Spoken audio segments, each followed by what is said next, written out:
都说诚意社恐又好笑，但这背后藏着一个被忽略的真相。慢半拍，对，就这3个字。这3个字，这2年基本成了诚意在综艺和采访里的标签。别人抛个梗，他愣一下；别人开个玩笑，他认真去想那句话到底啥意思。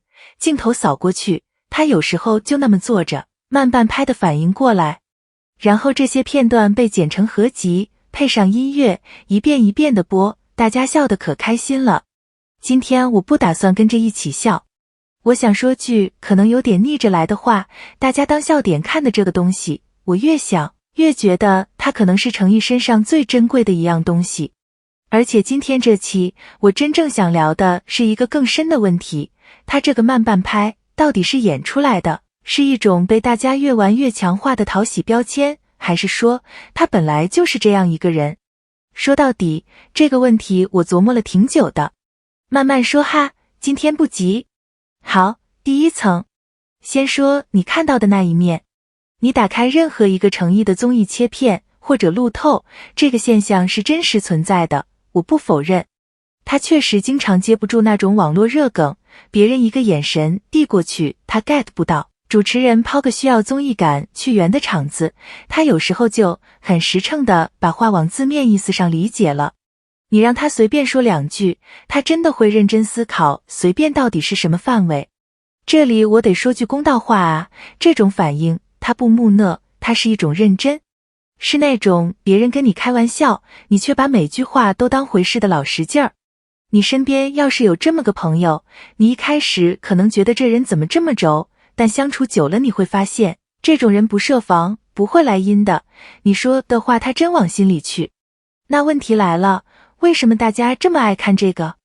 为什么这种慢能被剪成一个又一个合集？拉回来，这就得说第2层了，也就是剪辑没告诉你的那部分。你要知道，一个合集它是精选，懂我意思吧？综艺录一期10几个小时，采访聊1-2个小时，最后被拿出来反复播的，就那么零星几秒。这几秒是从几十上百个小时里挑出来的。所以你看到的诚意总是慢半拍，它其实是一种，怎么说呢？是一种被浓缩、被放大过的印象。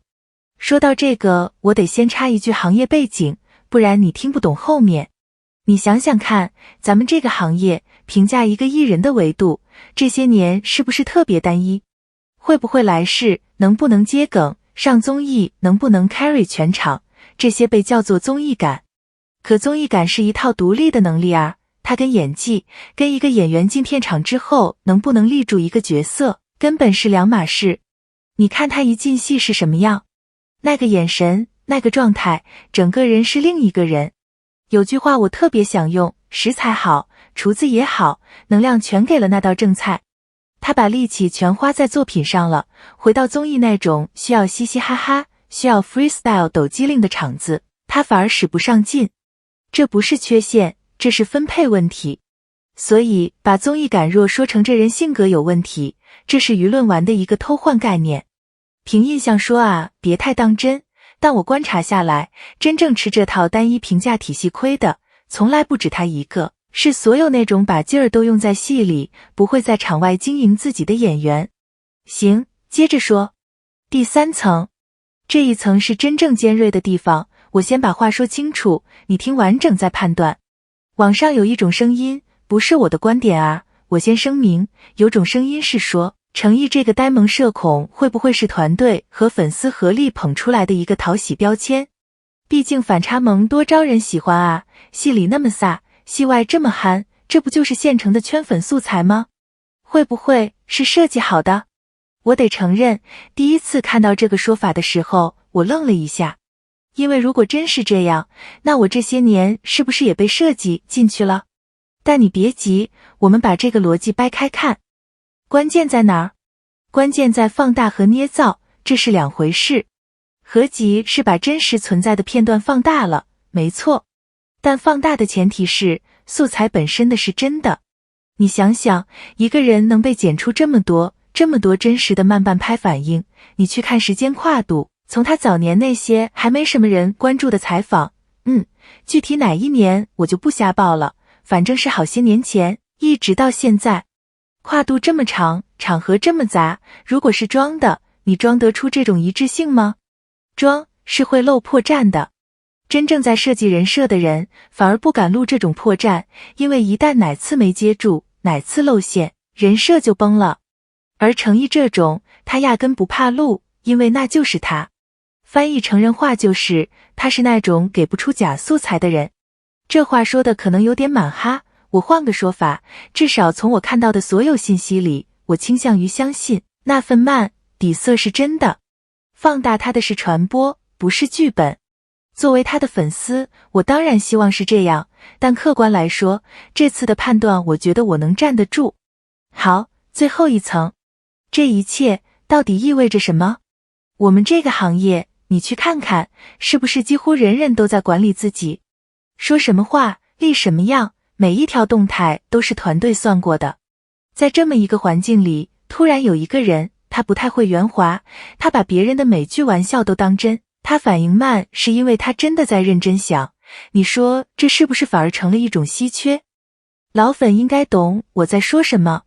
这些年看他从一个没什么人注意的位置，一步戏一步戏的走到今天，靠的从来不是嘴皮子，不是综艺感，不是场外那些花活，靠的就是那份轴，对作品的轴，对人的实诚。那个慢半拍里头藏着的是一个不愿意也不太会伪装的人。我追他不是盲目啊，我是真的觉得大家当笑点消费的那个东西里有别人身上没有的一样东西，真诚。这玩意儿现在太稀缺了。说回最开始那个问题，演的还是本性的？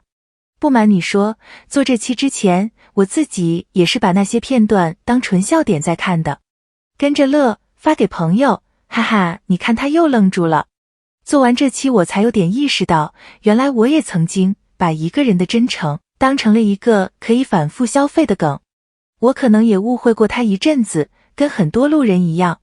所以今天这期，与其说是给他证明，不如说是我给自己揪个偏。慢半拍不好笑，或者说他不该只是好笑，他背后是一个不设防，把话都当真的人。懂他的人会懂，这种真诚值得被看见，而不是被玩梗玩到廉价。行，今天就聊到这。你要是也曾经把这个当笑点看，没关系，我也是。评论区聊聊，你是从什么时候开始觉得他这个慢其实挺珍贵的？